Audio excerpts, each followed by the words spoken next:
Okay.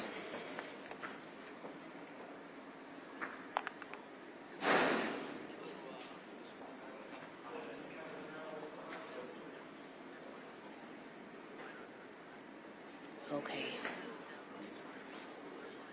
Yes. Yes. Okay.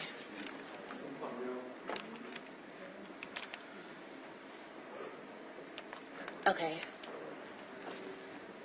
Okay. Bill, could I clip this to your microphone? Okay. Thank you. Right here. Under the phone. Check this Okay. in here. He's gonna clip it. Amos said that he appreciates it. Tell them to send y'all a bill for my lighting. He's gonna send a bill. $5 a minute. $5 a minute. But could you hear us? All right, mic check 1 2. Mic check 1 2 3. Mic check. Mic check 1 2 3. Okay. All right.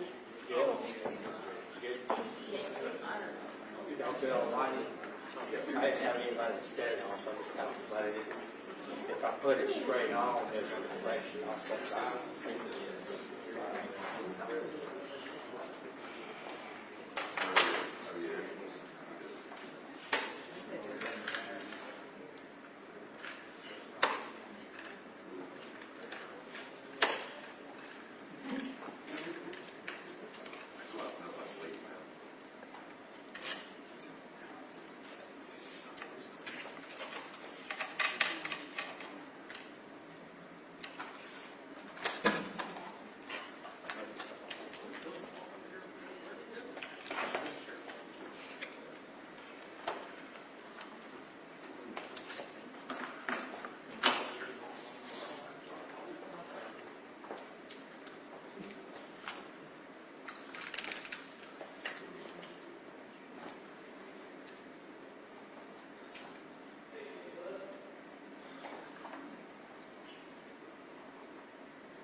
Mic check. Y'all good?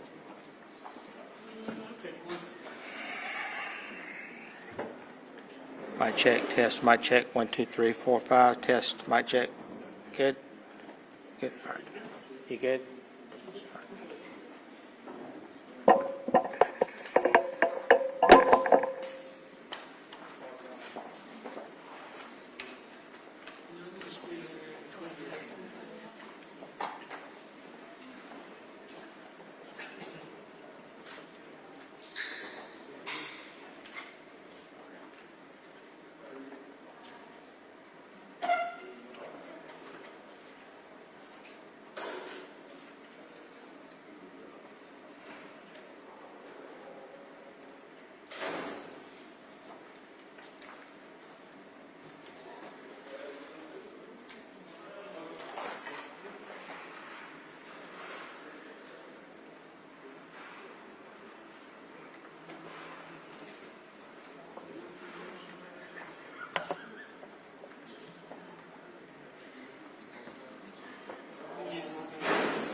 Got any mic checks?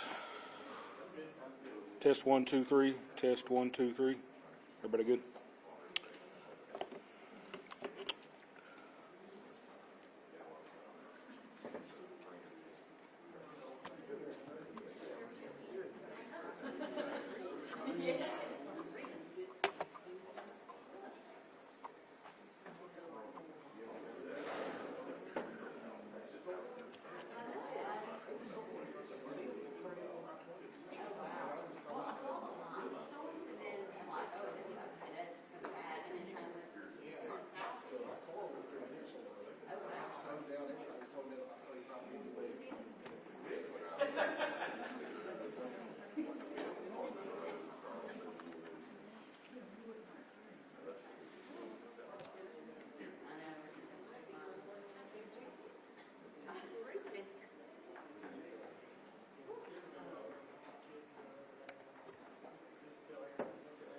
Y'all be playing again, let's see if it just.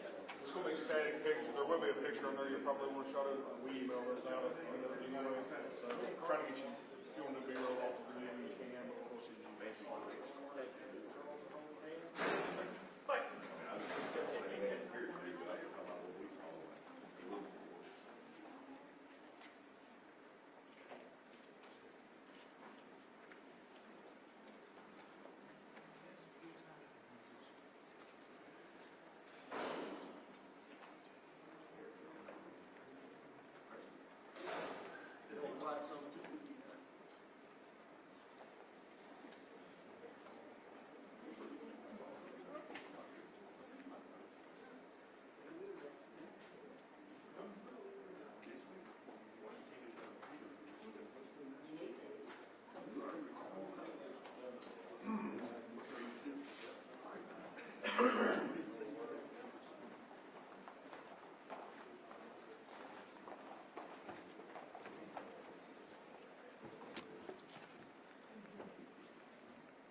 I appreciate y'all coming very much. You know,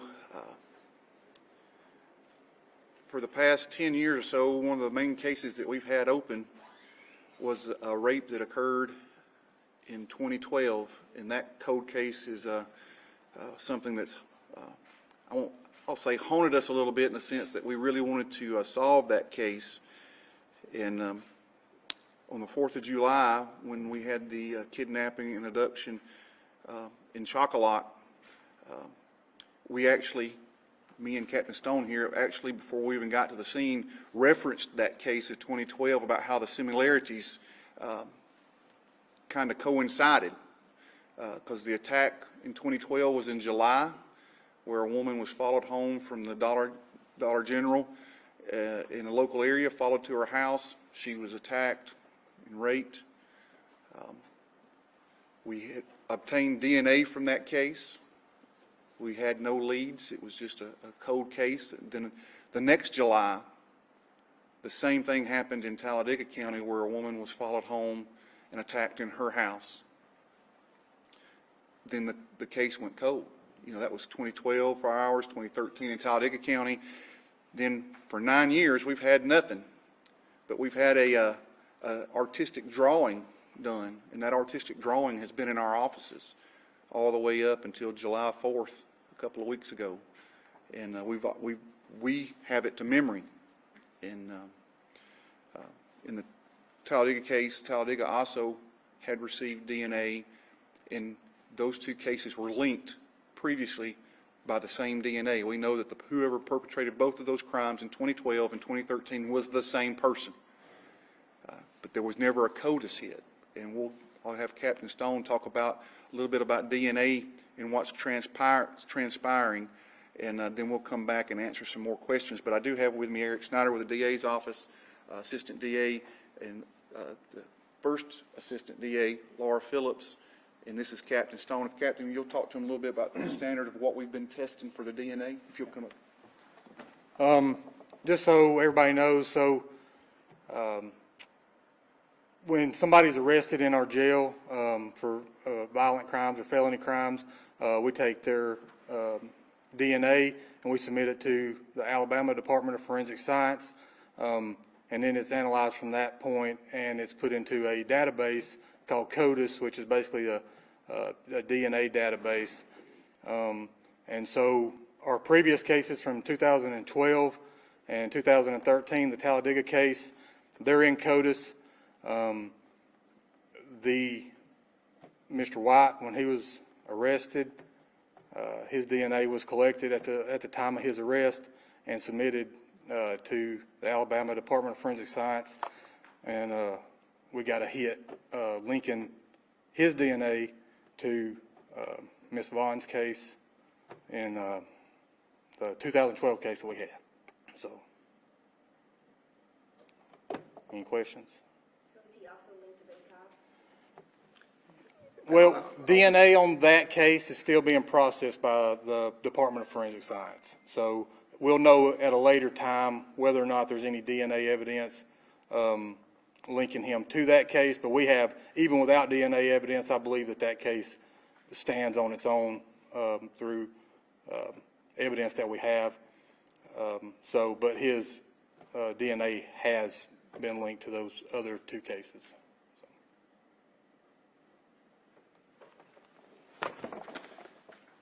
One thing to make sure that we understand, the technicalities of what goes on is we have to rely on our attorneys, which is our district attorney's office, to make sure that we're guided through, to make sure, which is what's most important, is a successful prosecution of this person.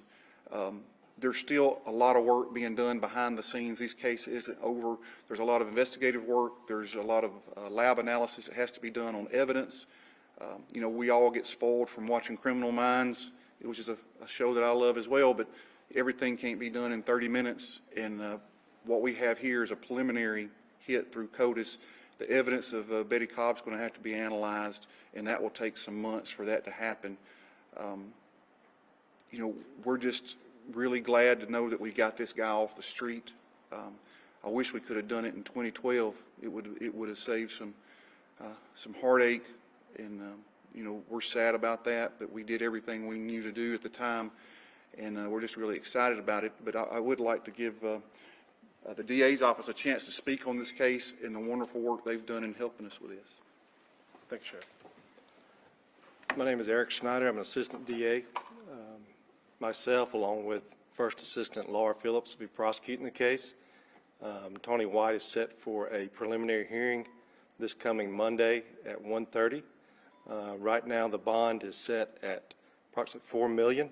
At that time, we'll be moving under Anaya's law to seek to have a no bond, given the threat this man poses in our community. This predator has been living in our community, and we'll be asking the court at that time for a no bond under Anaya's law. He has been charged with rape first degree, sodomy first degree, and burglary first degree, and kidnapping, which are all Class A felonies in the state of Alabama. It is our intent to seek the maximum punishment under the law for this individual and see that he is never on our streets again, and to keep our public safe. I would like to thank the Sheriff's Office and all the agencies involved. I think the Sheriff referenced earlier, this is just the beginning for us in our case. And we're going to see it through to the end and ensure that justice is served for our victims. Thank you.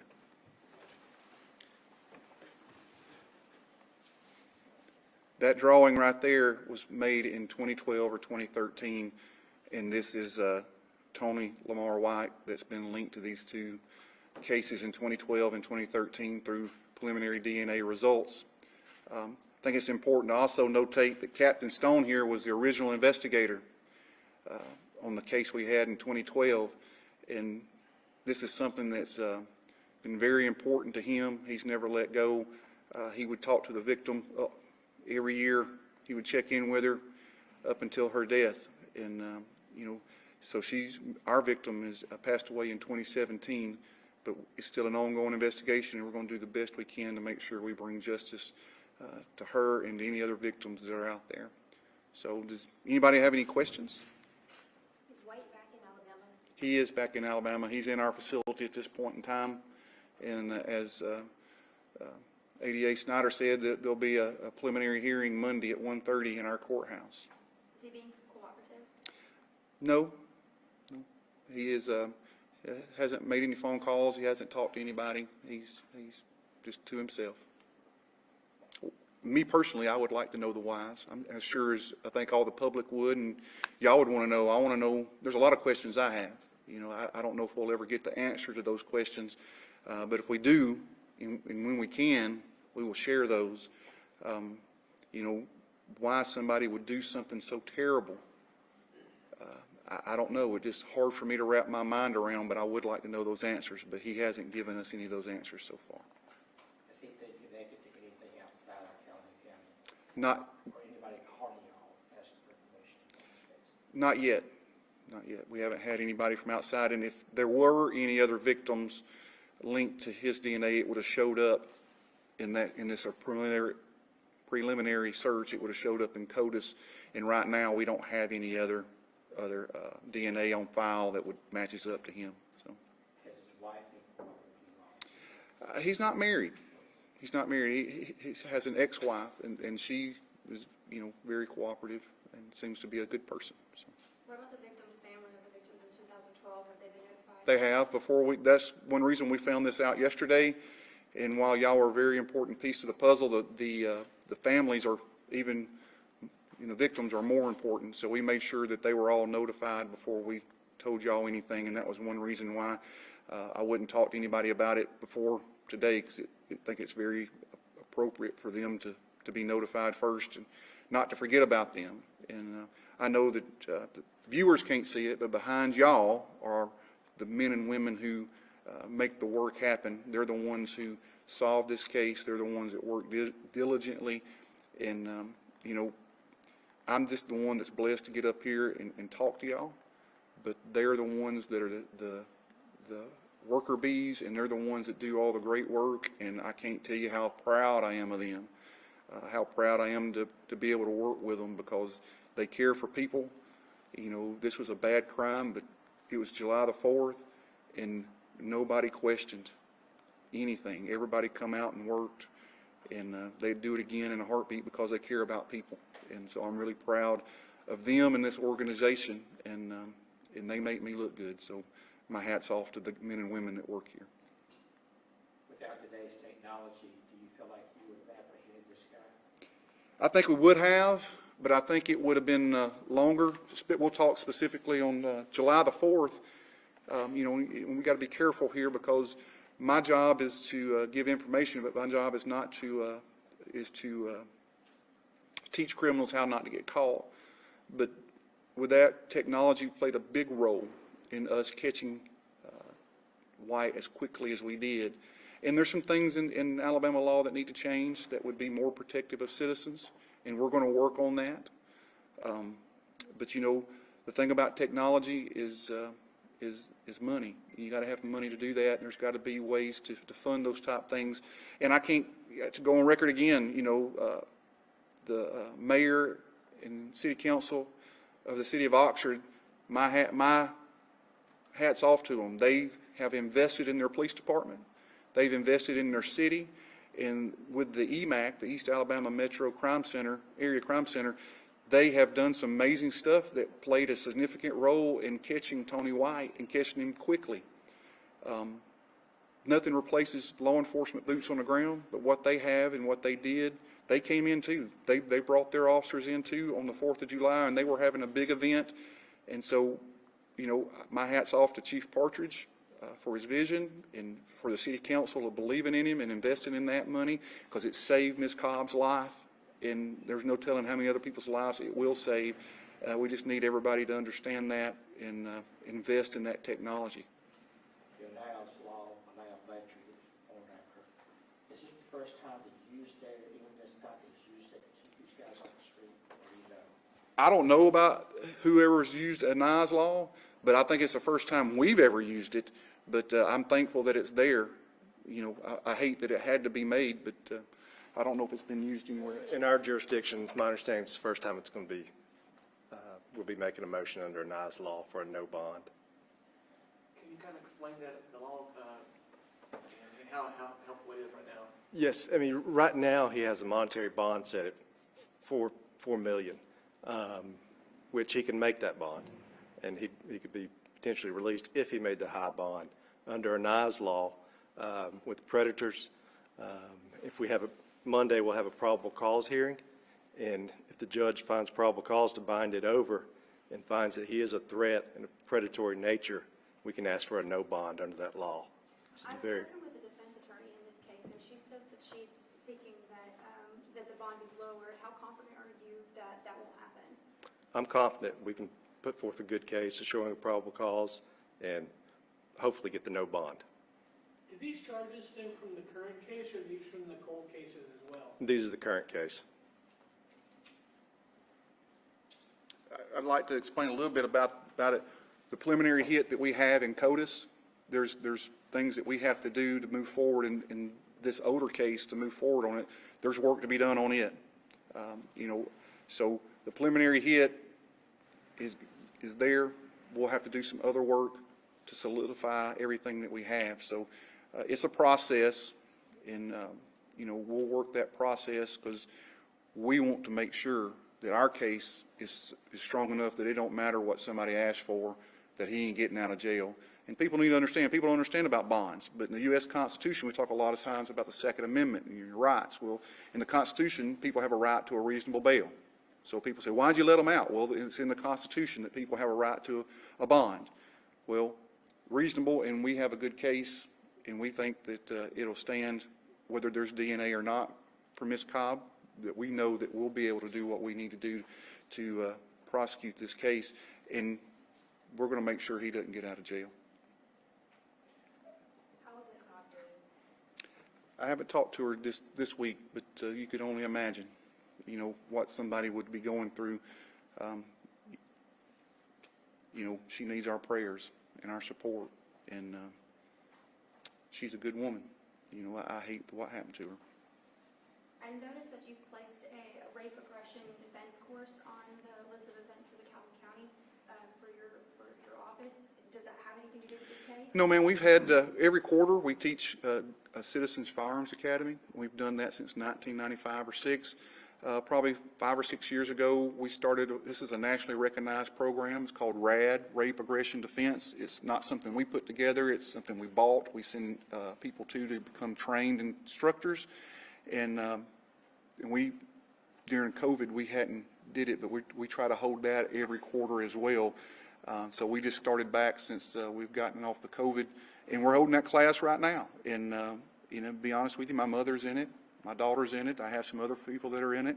My mother's taken it more than once. So it's a nationally recognized program, and, it's my job to try to protect people and to also inform and instruct people how to take care of themselves. So that's what we're trying to do, but it just happened to coincide with this. It was already planned. But, as sheriff, as a district attorney, we want to provide services to everybody here so they can be safer and so that we have a good community. We're really excited about these hits. Talladega County are going to be working theirs on separate. I've been in contact with the sheriff, Jimmy Kilgore, and they're already working as well. And they have some work to do, and when they get ready to make an announcement on theirs, they will. But this is a preliminary DNA hit.